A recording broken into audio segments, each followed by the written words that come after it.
কি ফিগার দেখেছিস? বডিতে হাত দিলে যেন 440 ভোল্ট মারবে। ম্যাডাম শুধু দেখেই যেতে হবে বস, ছুঁলে যে শখ খেতে হবে। আরে যা, এ শর্মা শখের পাওয়া করে না, শখ মেটাতে গেলে শখ তো লাগবেই। চল শুরু হয়ে যাক। চল। What nonsense! দিল লাগি হচ্ছে ডার্লিং, তোমার ফিগার দেখে দিল তো পাগল है, दिल दीवाना है, आ गले लग जा। এসব কি হচ্ছে? একটা কিস দাও না ডার্লিং। দাদা!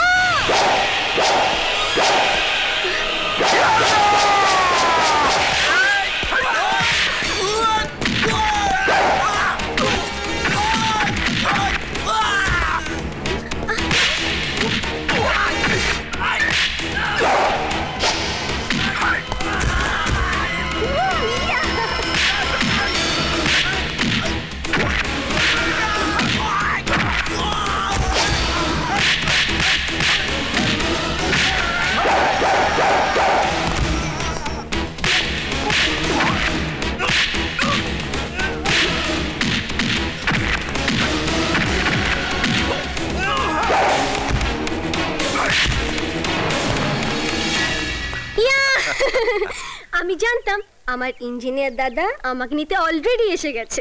বাহ, এরকম পরীর মতো বোনকে কখন আমি চোখের আড়াল করতে পারি? যদি কারো নজর লেগে যায়। ওহো, চ। কোথায়? আরে কোথায় মানে?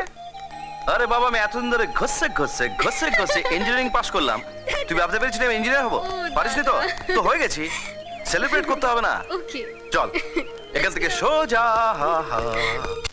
জাম্বু, আপনি হচ্ছেন কামাল হাসান আর আমি হচ্ছি আপনার মুশকিল হাসান। কাকে রে?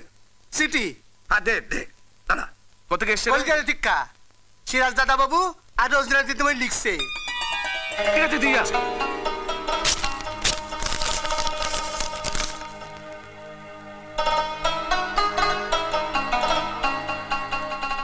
আমার সিরাজ ইঞ্জিনিয়ার আর রোজিনা ডাক্তার হয়ে গ্রামেই আসছে, বুঝলে শালা বাবু? শুনছো আমি না, তুমি সত্যি রত্নগর্ভা। তোমার সিরাজ আর রোজিনা বড় মানুষ হয়ে গায়ে ফিরছে, তুমি ওদের দোয়া করো। বলি, মরা মানুষের ছবির সঙ্গে যদি সব মনের কথা বলবে, তাহলে এই জ্যান্ত মানুষটাকে ঘরে আনার কি দরকার ছিল বলো তো? আরে আপা, তুমি এখন এখান থেকে যাও তো, ওই জাম্বুর সঙ্গে আমার জরুরি কথা আছে। তার চেয়ে জরুরি কাজটা আগে কর না। কোনটা? কোনটা? ওই ছবিটাকে উল্টে দে। জাম্বু, আপনাকে কতদিন বলেছি বলুন তো জাম্বু, যে এমন কাজ করবেন না যাতে করে আপা খেপে যায়। আরে সেই জন্যই তো মেপে মেপে কথা বলি। হ্যাঁ, কিন্তু মেপে মেপে কথা বলেও কাজ তো শেষ করতে পারেন না। জাম্বু জাম্বু, ও জিন্দা হোক ইয়া মুর্দা, পয়লা বিবিকে কেউ সহ্য করতে পারে বলুন? পারে না। হ্যাঁ, তা যদি না পারে তাহলে তো হাসিনা সিরাজ আর রোজিনাকেও সহ্য করতে পারবে না। না না না, তা কেন? তা কেন? ওই পয়লা বিবি চোখের কাঁটা হতে পারে, কিন্তু তাদের ছেলে মেয়েরা না না না না, আপা ওদের একদম জান দিয়ে ভালোবাসে। বিরিঞ্চি, বিরিঞ্চি। কি মা ঠাকুরন? এক্ষুনি একবার স্টেশনে যাও, কলকাতা থেকে সঞ্জয় আসছে। তাই নাকি? সঞ্জয় ডাক্তার হয়ে প্রথম গ্রামে আসছে। এখানে সে গ্রামের লোকের সেবা করবে, এটা আমার অনেক দিনের স্বপ্ন। আজ সেই স্বপ্ন সার্থক হতে চলেছে। তুমি গ্রামের সমস্ত লোকদের সঙ্গে নিয়ে যাও, তারা বুঝুক সঞ্জয় তাদের আপনজন, তাদের জন্যই সে গ্রামে আসছে। কি ব্যাপার বলতো, বাড়ি থেকে এখনো কেউ এলো না? দাদা, তুই ঠিকঠাক সব জানিয়েছিলি? আমারও তো সেই একই কেস, কেউ আসেনি। তোরা একটু দাঁড়া, আমি ওদিকটা দেখছি। আচ্ছা, আমি ওদিকটা দেখি।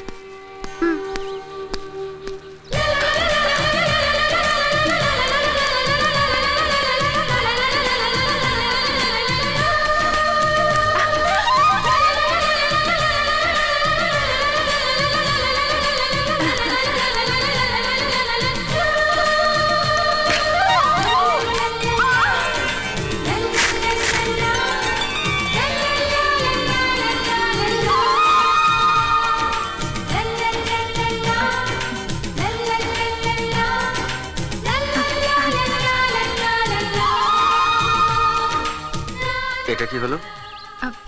মানে আসলে পাটা পিছলে গিয়ে না, মানে বুঝেছি, অন্যের জন্য আনা মালাটা আমার গলায় চলে এসছে।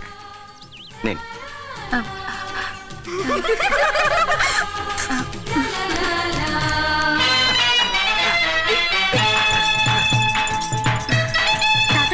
ওই দেখ নরুন।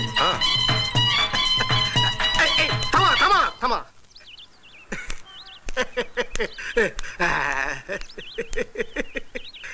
এই ব্যান্ড পার্টি কাদের জন্য? আমাদের জন্য? বাবা আপনার কি দেশে লোক? এমএলএ সাহেবের ওলা মানিয়া ব্যান্ড পার্টি না হইলে বাবুর পার্টির ইজ্জত থাকবো?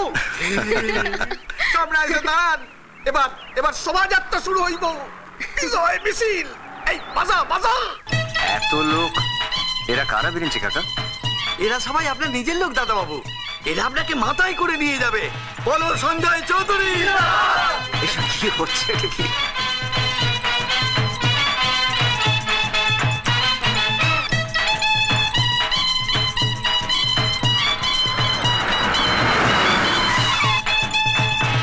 সঞ্জয়, ওই দেখ কেমন সংশয়ে যাচ্ছি। জিন্দাবাদ জিন্দাবাদ। দেখ আমার সুটকেসে করছে। দিয়ে দে, দিয়ে দে। সাবধানে। ওকে ওকে, কাল দেখা হবে। Bye bye bye bye. বলো সঞ্জয় চৌধুরী। বলো সঞ্জয় চৌধুরী। বলো সঞ্জয় চৌধুরী। বলো সঞ্জয় চৌধুরী। বলো সঞ্জয় চৌধুরী। বলো সঞ্জয় চৌধুরী। বলো সঞ্জয় চৌধুরী। তাহলে খবরটা ঠিকই পেয়েছিলাম। কলকাতা থেকে ফিরে আবার নতুন করে দোস্তি শুরু হয়েছে। একবার ভেঙে দিয়েছি, এবার আর এক খা। ঠিক আছে, দাউদ আচ্ছা। আমার নাম মাসুদ। যতটা আসল ঠিক ততটাই সুর।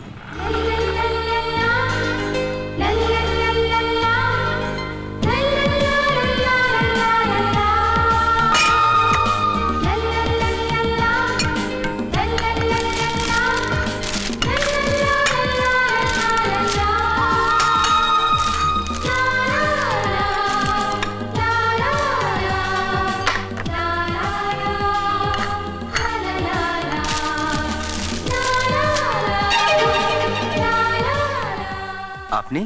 ওকে আবার আপনি বলছিস কি? ও তো তোর মাস্টার মশাইয়ের মেয়ে। মাস্টার মশাইয়ের মেয়ে? ও, তার মানে তুমি হচ্ছে বুড়ি। আমি যাবা। আসি জেঠিমা। আয় মা, তাহলে আসিস কিন্তু। আচ্ছা। মেয়েটা বড় দুঃখী রে। মা নেই, বাবা তো সারা বছরই অসুখে ভোগে, তাই লেখাপড়াও বেশি করতে পারলো না। ফাঁক পেলে আমার কাছে ছুটে আসে, মার মতোই আবদার করে বলতে পারিস। জবা আমার মেয়েই। বাহ, কতদিন পরে বাড়ির খাবার খাচ্ছি। চমৎকার, ফ্যান্টাস্টিক। খাবার দাবার তো সব জবাই করেছে। এই তো সেদিন রান্নার লোক এলো না, জবাই এসে রান্না করে দিয়ে গেল। তাই নাকি? তাহলে তো রোজকে বলবো যে তোমার জবার কাছ থেকে এসে রোজ রান্না শিখে নিতে। রোজ? সে কে রে সঞ্জয়? বলবো বলবো, একদিন সঙ্গে করে বাড়িতে নিয়ে আসবো। ওরা তো আজই আমার সঙ্গে এই গ্রামেতে এসেছে। এই নাও ধরো। 10 মাস 10 দিন যিনি গর্ভে ধারণ করেছেন তার গলায় আগে মালা পরাও, তারপর কথা হবে, কেমন? আচ্ছা। আমি না ছবিতে তো কোনোদিন মালা পরাতে দাওনি, আর মাসুদকে তো তুমি ছবিটা উল্টে রাখতে বললে। একটু আগে সোজা করে দিয়েছি। আচ্ছা, তুমি এরকম পাল্টে গেলে কি করে বলো তো? তুমি যদি দেশের জন্য বারবার দল পাল্টাতে পারো, তাহলে আমি এই সংসারের জন্য নিজেকে একবারও বদলাতে পারবো না। আয় ভাইয়া। যা বাবা, ফটো উল্টাচ্ছে, নিজেকে পাল্টাচ্ছে, এরপর তো সবই ওলট পালট করে দেবে। হ্যাঁ, একেই বলে স্ত্রী চরিত্র। হ্যাঁ, খোদাই মালুম পান না, আর আমি তো সামান্য এমএলএ হরিদাস পাল। যা শুনেছিলাম তাই, ওদের ওই 3 জনের দোস্তি আরো পাকা হয়েছে। আপা আপা, আমাদের সেই পাকা গুটিকে কাটাতে হবে। নাহলে কিন্তু সব বেহাত হয়ে যাবে। বেহাত হলেই হলো? এই হাত দুটো আছে কি করতে? এখন বল আমায় কি করতে হবে? শোনো, আমি দলিলটা রেডি রাখছি, তুমি শুধু কায়দা করে জাম্বুকে দিয়ে দস্তখত করিয়ে ফায়দাটা লুটে নেবার ব্যবস্থা করো।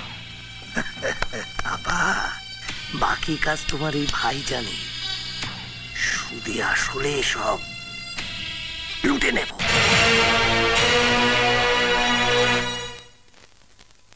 সঞ্জয়, সঞ্জয়, হ্যাঁ মা। সঞ্জয়, মাস্টারমশাই অসুখটা আবার বেড়েছে, চট করে একবার দেখায় তো বাবা। একবার দেখে কি হবে মা, আমি তো আর সারা জীবন এখানে থাকবো না। থাকবি না মানে? আচ্ছা মা, তুমি আমাকে এত টাকা খরচা করে ডাক্তারি পড়েছো, সেটা কি নন্দগ্রামে পচে মরার জন্য? আর তাছাড়া আমার পাসপোর্ট হয়ে গেছে, ওয়েট করছি ভিসার জন্য, তারপর সোজা আমেরিকা। এসব কি বলছিস তুই? গ্রামের লোকগুলো তাহলে কার কাছে যাবে? কে ওদের চিকিৎসা করবে? তার জন্য অন্য ডাক্তার রয়েছে, সরকার রয়েছে। গ্রামের সব লোকের ভার আমরা নিতে যাবো কেন মা? আচ্ছা বাবা, এই ভারটা আমি নিলাম, আমি মাস্টারমশাইকে অবশ্যই দেখতে যাব।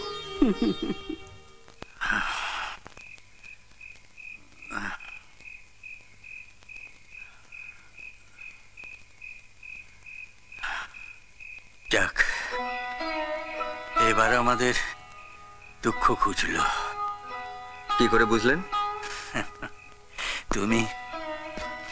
তুমি গ্রামে ফিরে এলে। পয়সার অভাবে আমরা তো বড় ডাক্তার দেখাতে পারি না। তোমার মতো এত বড় ডাক্তার গ্রামে ফিরে এলো, আমাদের আর কোনো চিন্তাই থাকবে না। না চাইলে খাওয়া শেষ হয় না। দেখুন কি হয়। ধরো এই ওষুধগুলো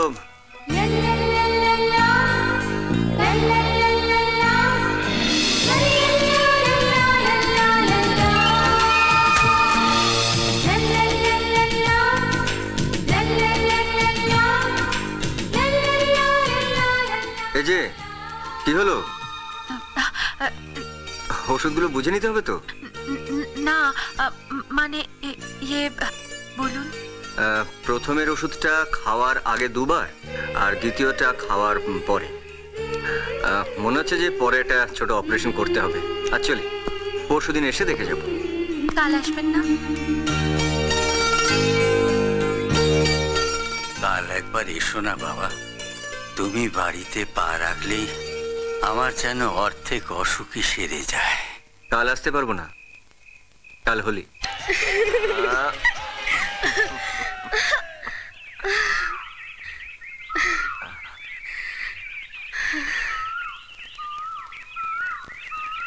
রোজিনা,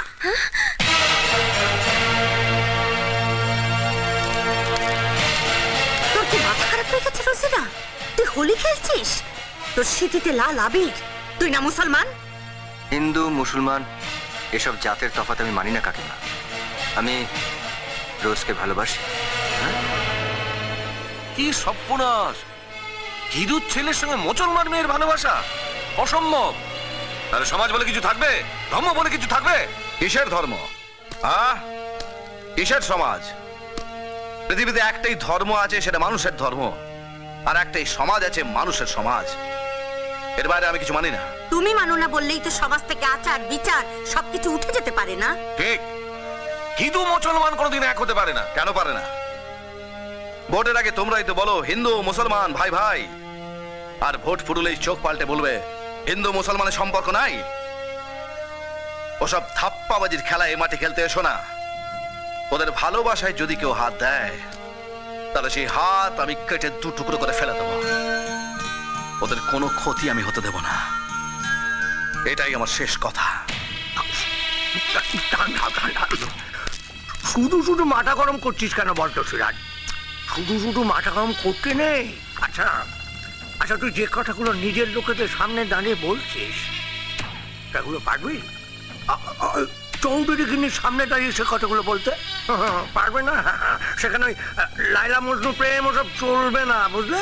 গপ্প চলবে না। সেখানে চৌধুরী গিন্নি সঞ্জয়ের মা একেবারে দূর দূর করে তাড়িয়ে দেবে। এই বলে না, আমার মাকে আমি আপনার চেয়ে ভালো চিনি। বেশ, মাকে বোঝানোর ভার আমার। কাল আমি সিরাজকে আর রোজিনাকে মার কাছে নিয়ে যাব। সালাম আলাইকুম। থাক থাক, বসো বসো। বস। কমলার মা, জল খাবারটা নিয়ে এসো তো। যাই মা। না না, ওসব আবার কেন? ঠিকই বাবা, প্রথম এলে বাড়িতে মিষ্টি মুখ করবে না? মায়ের মুখের মিষ্টি কথা শোনার পর বাজারের মিষ্টি কি আর ভালো লাগে? বাহ, তুমি তো খুব সুন্দর কথা বলো মা।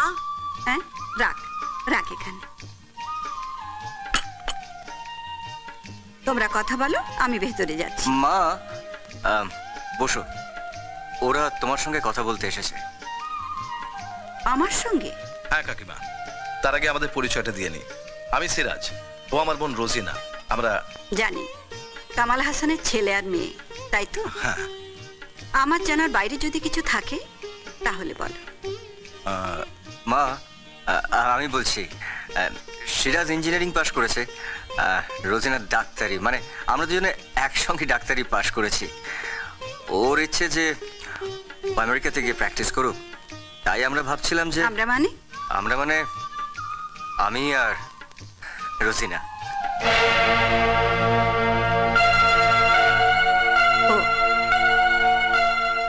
আমি কিন্তু অন্যরকম ভেবেছিলাম রে।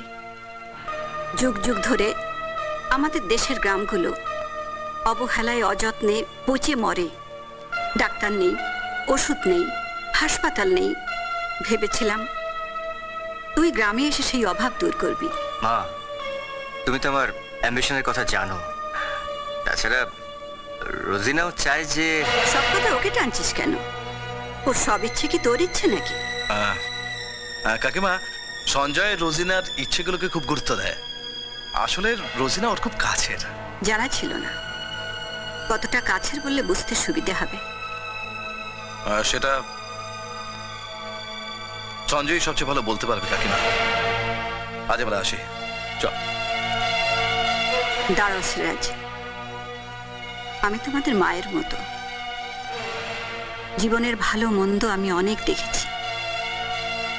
একটা কথা তোমাদের জানা দরকার, এক ভুল আমি দুবার করি না। আর তেলে আর জলে কখনো মিশ খাই না।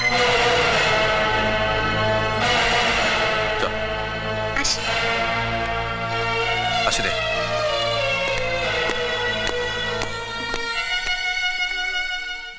আমি কিন্তু অন্যরকম ভেবেছিলাম রে। যুগ যুগ ধরে আমাদের দেশের গ্রামগুলো অবহেলায় অযত্নে পচে মরে। ডাক্তার নেই, ওষুধ নেই, হাসপাতাল নেই। ভেবেছিলাম তুই গ্রামে এসে সেই অভাব দূর করবি। মা, তুমি তো আমার অ্যাম্বিশনের কথা জানো। তাছাড়া রোজিনাও চায় যে... সব কথা ওকে টানছিস কেন? ওর সব ইচ্ছে কি তোর ইচ্ছে নাকি? কাকিমা, সঞ্জয় রোজিনার ইচ্ছেগুলোকে খুব গুরুত্ব দেয়। আসলে রোজিনা ওর খুব কাছের। জানা ছিল না। কতটা কাছের বললে বুঝতে সুবিধা হবে। সেটা সঞ্জয় সবচেয়ে ভালো বলতে পারবে কাকিমা। আজ আমরা আসি। চল। দাঁড়াও সিরাজ, আমি তোমাদের মায়ের মতো।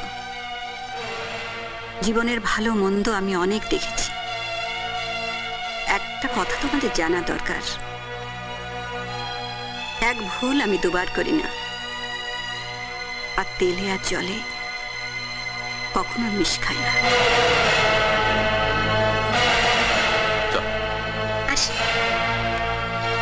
আসি রে।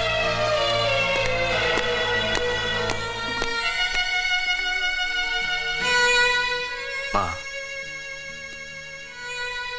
তুমি ওদের সঙ্গে এরকম ব্যবহার করলে কেন? আমি তো জানতাম যে তুমি জাত পাত কিছু মানো না। তাহলে বললে কেন যে তেলে আর জলে মিশ খায় না? একটা পুরনো স্মৃতি মনে পড়ে গেল। পুরনো স্মৃতি? আজ থেকে 20 বছর আগেকার কথা। তুই তখন কতটুকু? তোর বাবা প্রতাপ চৌধুরী ছিলেন এই করিমপুরের এমএলএ, আর এই কামাল ছিল তার অভিন্ন হৃদয় বন্ধু। একদিন কামাল নেমন্তন্ন করলো তোর বাবাকে। রাতে তোর বাবা খেতে গেল কামাল হাসানের বাড়িতে।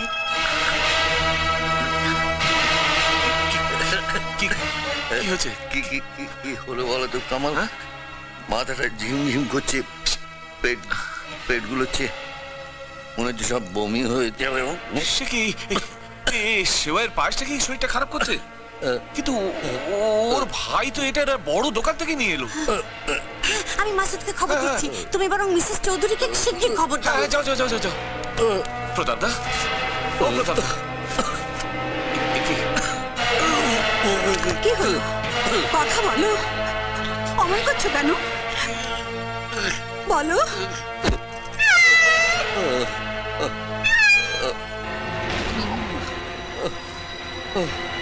দেখি বিড়ালটা মরে গেল যে, তার মানে তোমার খাবারে বিষ মিশানো হয়েছে? শোনো, এই গ্রামের হিন্দু মুসলমান সবাইকে আমি নিজের ভাই, নিজের ছেলে জ্ঞানে ভালোবাসি। আজ কামালের বাড়ির খাবার খেয়ে আমি মরতে চলেছি। এটা গ্রামের হিন্দুরা জানতে পারলে গন্ডগোল শুরু হয়ে যাবে, হিন্দু মুসলমানের দাঙ্গা বেঁধে যাবে। তা আমি চাই না।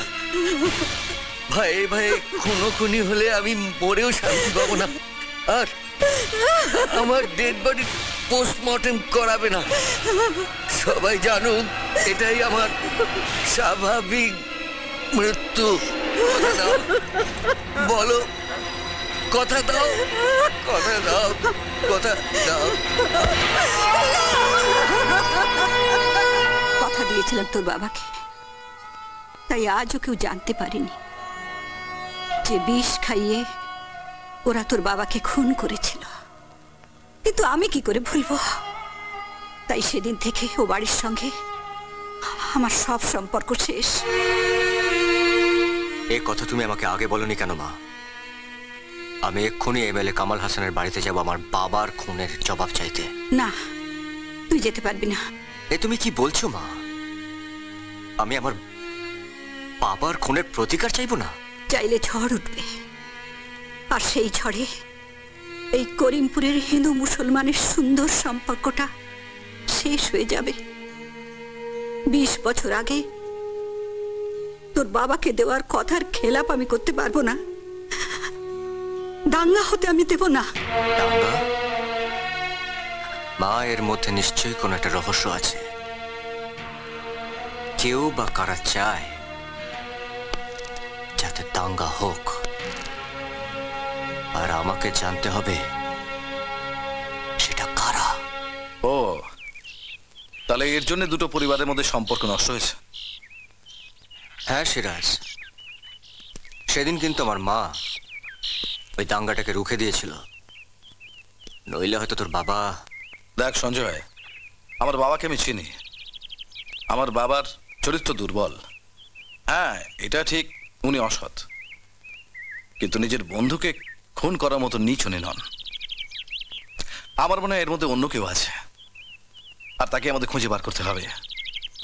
তা নাহলে কাকিমার মন থেকে এই ভুল ধারণাটা দূর করা সম্ভব হবে না, আর আমার বোনেরও তোদের সংসার যাওয়া হবে না। কেন? এতে ওর কি দোষ? আরে ভুল করছিস কেন? শত্রুর মেয়েকে কখনো কেউ আপন করে? সঞ্জয়, তোকে একটা প্রমিস করতে হবে। রোজিনাকে ঘুণাক্ষরেও এসব কথা তুই বলতে পারবি না। প্রমিস? প্রমিস। দেখিস আমাদের মিলন স্বয়ং ওপরওয়ালাও আটকাতে পারবে না। Yes. We are Made for each other. That's right. জল তাহলে অনেক দূর গড়িয়েছে। আমি আমি এই যে তুমি এখানে আমাকে ডেকেছিলে। রোজিনা, আয় আয় বস। আচ্ছা বলতো রোজিনা, আমি তো সত্যিকারের মা কিনা?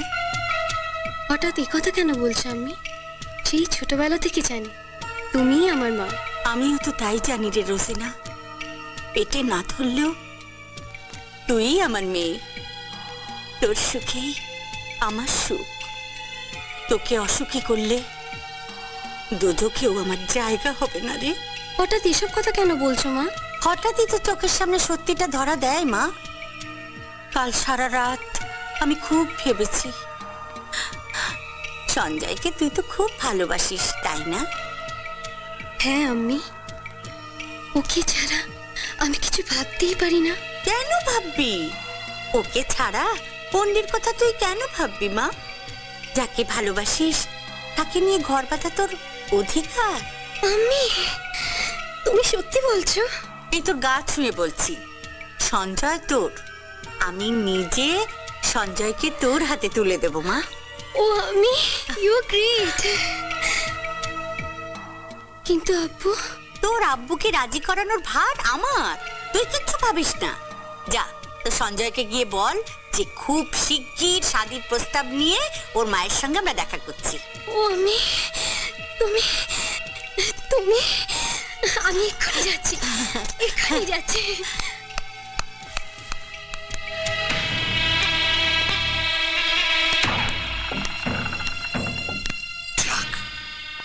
রোজিনার ব্যাপারটা মিটলো।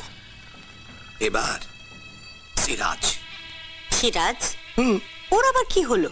ওহো আপা, আমার নিজের ভাগ্নে এত বড় ইঞ্জিনিয়ার হয়ে গায়ে ফিরলো, ওর জন্য একটা ফ্যাক্টরি করে দিতে হবে না? সত্যি সত্যি বলছে, আমার নিজের ফ্যাক্টরি হবে? আরে হবে না মানে? তুই কি যাত্রার ছেলে নাকি? আরে তোর বাবা হলো এমএলএ এবং ফিউচারে সেন্ট্রাল মিনিস্টার, অর্থাৎ কিনা ভাবি কেন্দ্রীয় মন্ত্রী। তাই? তাহলে ভাগ্নে তুমি চটপট ওই ফ্যাক্টরির জন্য নকশা তৈরি করে দাও, আর মেশিন পত্র যা অর্ডার দিতে হবে কলকাতা থেকে দিয়ে এসো। কিন্তু ফ্যাক্টরিটা হবে কোথায়? করিমপুরে, মানে এইখানে। শোনো না ভাগ্নে, সামনে নির্বাচনে জাম্বু মানে তোমার আব্বু এমপির জন্য দাঁড়াচ্ছে, তো তার আগে যদি তোমার ফ্যাক্টরি তৈরি হয়ে যায় প্রচারে সুবিধা হবে না? ভাগ্নে, আমরা গলা বাজিয়ে বলতে পারবো গোটা করিমপুর জুড়ে শিল্পায়ন হবে, কাজে জোয়ার আসবে, বেকার ছেলেরা চাকরি পাবে, ইত্যাদি ইত্যাদি। তাহলে তো এক্ষুনি জমি দেখতে হয়। জমি? সেটা আমার তোমায় দেখতে হবে। ওরে বাবা, এই করিমপুরের মাটিতে তুমি যেখানে তোমার পা রাখবে মনে করবে সেটাই হচ্ছে তোমার বাপের জমি। যত ভাগ্নে, সে আর দেরি করো না, শিগগির কলকাতায় গিয়ে মেশিন পত্র সব অর্ডার দিয়েছো। হ্যাঁ, ভালোই হলো। বিধানসভা অধিবেশনের জন্য আমি শিগগিরই কলকাতা যাচ্ছি। হ্যাঁ, তুই আমার সঙ্গে চল, বাপ বেটায় মিলে রওনা হয়ে যায়। কিরে, যাবি তো? হ্যাঁ যাবো, তবে ফ্যাক্টরি শুরু করার আগে কলকাতা থেকে ফিরে আমাকে আর একটা কাজ করতে হবে। কি কাজ? কি কাজ? আমার ওই পরীর মতো বোনটার বিয়ে দেব।